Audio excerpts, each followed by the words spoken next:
Now, during the that brief lull before Kevin Rudd reappeared, around about Monday or Tuesday, there was just for a moment a focus on the economy, and it was starting to go okay for the government. At one point, Tony Abbott slipped up a bit on the surplus. Here it is.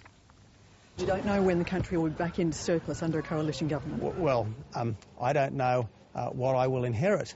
Perhaps I misunderstood the question yesterday because there were a lot of questions being fired at me yesterday. We will achieve a surplus in 2012-13. We will achieve a surplus in 2012-13. George, was there a bit of an Achilles heel there? Well, not on the gotcha people tried to get him on the date, you know. What's the cash rate? You know, Alan Jones tried it the other day with Julia Gillard about when the company tax cut kicks in. None of this really matters. I mean, there's a lot of numbers and dates that leaders have got to remember every day, and I don't think you judge them on that. Look, the fundamental issue here on the coalition side, and we've got 2 weeks to see whether anybody wants to run this story. I know the Labor Party don't have the headspace for it because they're too busy killing themselves. But the coalition actually have a savings policy that doesn't add up. There are $24 billion in purported savings that they talk about, but $9 billion of those savings are from not proceeding with Labor's tax cuts linked to the mining tax. Now, so that's not a saving? It's certainly not a saving. In fact, I just finished my tax return the other night. I still self-prepare. If I claimed a deduction for income I didn't earn, I'd expect the auditor to be knocking on the door. This is one of the shonkiest things I've actually seen. I mean, this is a pretty miserable campaign from the Labor Party, but in terms of the economic detail, the Coalition's costings document wouldn't pass any laugh test from any first-year economics student. But it's or going to have accounting to student. pass. I mean, it's going to have to be submitted by the last Monday at the latest, isn't it? So well, Treasury won't get time. Treasury won't get time to analyse that. They're not submitting. And they didn't get time to analyse Labor in their 2007. Labor are basically wearing the consequence of being sneaky in the 2007 election campaign. I disagree with you about the importance of that, the surplus thing. I mean, I think as a gotcha moment it is more important because for months since the budget, Joe Hockey and Andrew Robb and I think Tony Abbott have been saying we will be in surplus before Labor. That was one of their big things. Labor will never be. Labor will never be in surplus. We will be in surplus before Labor.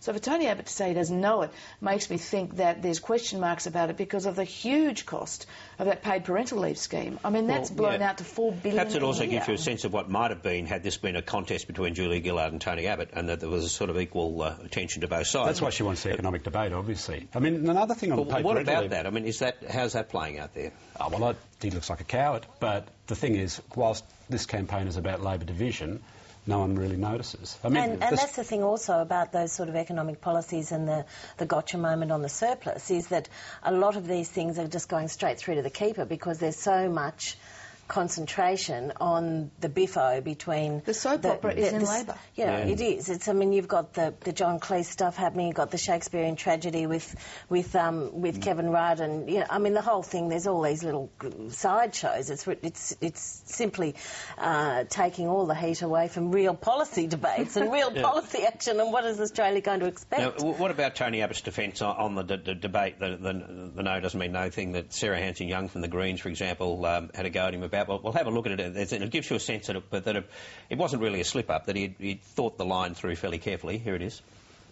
Now, are you suggesting to me that when it comes from Julia, no doesn't mean no?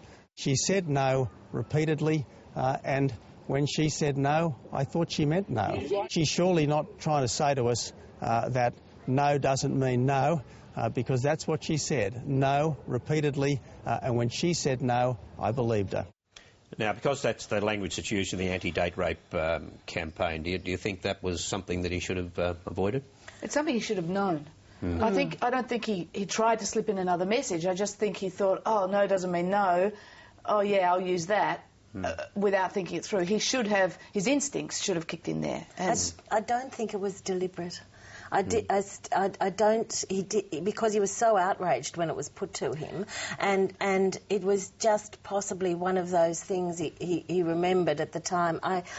I can't believe that a person in a leadership position would deliberately set out to use a slogan like that in a banal political context. That's what I mean. It goes to his instincts, though, I think, should have kicked in. Yeah, his instincts. I mean, there was one of his colleagues that was trying to write it off to a biblical reference and quoted some passage out of the Bible. I was more concerned about phase 2 of that. When it was pointed out to him that a lot of people had taken offence. He said, well, this is Labor's spin. No, he said it, and it should have occurred to him at that point, hang on a minute, I didn't mean that. Look, I'm sorry. It would have been the easiest thing to do. Now, the Orgel report into the BER program, I got one email during the week saying, well, if you spend any business spends $16 billion and you overspend by 1.7%, that's not a bad outcome, but that's a bit of a simplification of the whole thing, isn't it? Well, what it is in stark political terms is that you have Julia Gillard just a week ago saying, I hold everything up to the light, I make sure that the details are absolutely correct and that this is not going to be costing Australia a fortune, etc., when she was quizzed over her alleged comments on pensioners and parental leave. So you've now got this, which is clearly there's been quite a few hiccups in this program, and so those two messages are quite discordant.